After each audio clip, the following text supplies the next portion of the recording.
Bienvenue dans ce second module sur la manière de créer un business de coaching dans le fitness et de pouvoir commencer à générer 5000 euros par mois. Aujourd'hui, on va parler d'un aspect le plus important pour commencer à attirer vos clients, vos premiers clients, c'est d'optimiser vos réseaux sociaux, vos profils de réseaux sociaux pour en faire des aimants à prospects. On voit trop de coachs ou d'influenceurs mettre des descriptions ou des liens bizarres dans la biographie, ou même, on voit même que leur photo de profil ou même que le nom, les mots-clés qu'ils utilisent sont pas du tout spécifiques à ce qu'ils font. Ils vont peut-être marquer prof de sport, coach sportif, ils vont rien marquer de particulier, et c'est ça le problème, c'est que du coup un prospect, quand il va venir sur votre profil, eh ben, il va pas trop savoir, il va juste savoir que vous êtes coach sportif, bien sûr, mais il va pas trop savoir si le contenu que vous allez lui proposer, il sera pertinent pour lui. Bon, pourquoi on doit optimiser son profil Instagram, j'allais dire LinkedIn, mais ça vaut pour tous les profils. Il faut s'imaginer en fait que votre profil, c'est un petit peu comme si vous débarquiez à un entretien d'embauche devant votre patron ou votre futur patron. Il faut que vous soyez présenté sous votre meilleur jour.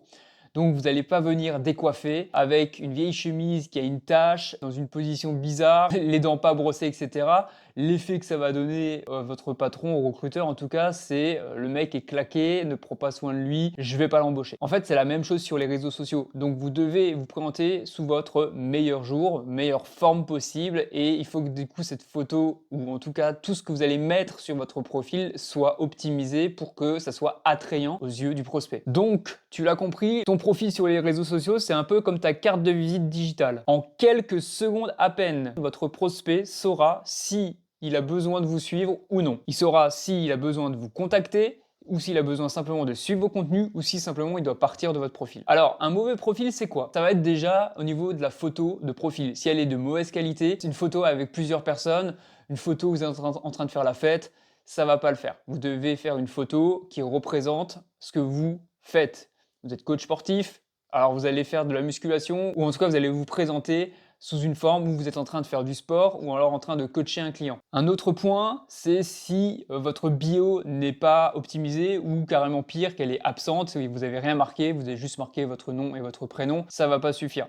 Donc je vous dirai après qu'est-ce qu'on doit faire, mais ça, c'est claqué. Une autre erreur, c'est de ne pas avoir de preuves sociales sur votre profil, puisque c'est quand même ce qu'il y a de plus puissant aujourd'hui pour pouvoir convaincre un prospect, c'est de voir des avis, les avis clients. Je ne sais pas si tu as déjà fait une commande sur Amazon, et ben en général, tu vas aller chercher le produit qui a le plus d'étoiles. Donc en gros, votre profil doit montrer que vous êtes la solution idéale pour votre prospect. On va parcourir les 7 étapes pour optimiser votre profil Instagram. Première étape, on va faire une photo de profil professionnel. Deuxième étape, on va faire un nom d'utilisateur qui soit optimisé. Troisième étape, une bio avec un j'aide telle personne à faire telle chose. Quatrième étape, ajouter un mot-clé pour qu'on vous fasse un DM, un message privé. Ensuite, on va mettre un lien pour pouvoir leur permettre de postuler à un rendez-vous ou de postuler à votre programme d'accompagnement. Ensuite, en étape 6, on va publier 3 publications, et en étape 7, on va aller obtenir la vérification auprès d'Instagram. Je reviens donc sur l'étape numéro 1, une photo de profil professionnel. Elle doit être claire. La première option, je vous propose, c'est de faire simplement un sourire.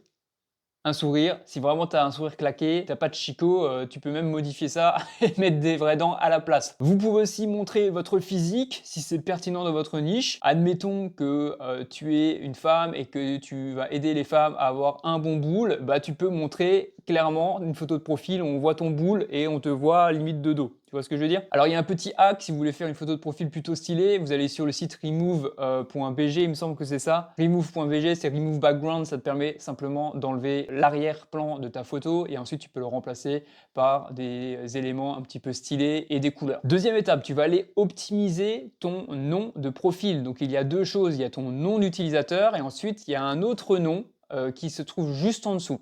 Donc il faut juste comprendre que Instagram, ça fonctionne comme un moteur de recherche. Donc si tu mets juste ton nom et ton prénom, bah, tu passes à côté des gens qui pourraient rechercher un coach sportif, un coach fitness, un coach perte de poids, un coach prise de masse, un coach fessier. Tu vois ce que je veux dire? En général, tu mets ton nom, prénom pour ton nom d'utilisateur. Moi, c'est Jean-Sébastien Guis, donc je mets Jean-Sébastien Guis. Et en dessous, tu vas pouvoir mettre ton prénom et ton nom. Et ensuite, tu vas rajouter, parce que tu peux mettre pas mal de caractères, tu vas rajouter en fait quelle est ta niche, où est-ce que tu te situes, qui est-ce que tu aides. Donc en fait, chez moi, je sais plus ce que j'ai mis. Mon nom d'utilisateur, c'est Jean-Sébastien-Guis. J'ai mis ensuite Jean-Sébastien Guis, j'ai mis une barre digital marketing pour coach sportif. Pourquoi? Parce que j'imagine que les coachs sportifs entendent parler du digital marketing et qui vont taper marketing pour coach sportif, marketing coach sportif digital. Et donc, je vais avoir plus de chances de sortir dans les recherches également. Troisième étape, dans ta bio, tu vas encore ensuite marquer en description qui est-ce que tu aides de manière générale, alors que c'est pas très général, tu vas être très niché, mais voilà, il faut qu'on puisse faire ça. Tu vas simplement utiliser la formule j'aide avatar à résultat sans obstacle. Exemple, j'aide les mamans actives à perdre 10 kilos sans faire de régime. Ensuite, vous allez ajouter un mot-clé spécifique que les gens devront utiliser pour pouvoir en savoir plus.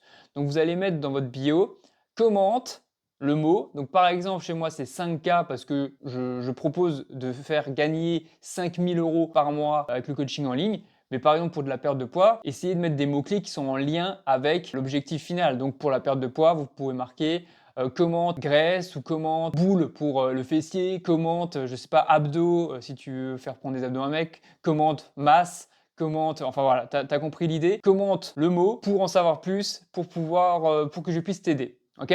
Ça nous permettra de déjà avoir des personnes qui seront très chaudes parce qu'il suffit qu'il y ait quelqu'un qui visite votre profil et qui soit dans ce mode de recherche de coach et qui se dise tiens celui-là il a l'air vraiment intéressant, je vais lui envoyer un message. Quelqu'un qui vous envoie un message, c'est quelqu'un qui est déjà très chaud, vous allez pouvoir le contacter, lui proposer un rendez-vous derrière et potentiellement lui faire une vente. Cinquième étape, vous allez mettre dans votre bio un lien spécial qui va permettre aux prospects de pouvoir candidater à votre programme d'accompagnement. Vous allez simplement sur Typeform, vous vous embêtez pas avec ça, vous prenez Typeform et vous mettez des questions très basiques. Le nom, prénom, numéro de téléphone, quel est ton plus gros défi actuellement, c'est quoi ton objectif principal, est-ce que tu as un budget, c'est-à-dire est-ce qu'aujourd'hui tu peux t'engager financièrement dans un programme et sur une note de 10, quel est ton niveau d'engagement pour atteindre tes objectifs. La grosse erreur à ne pas faire, c'est de mettre un Linktree qui va aller diluer finalement les call to action que tu vas faire auprès de ton prospect.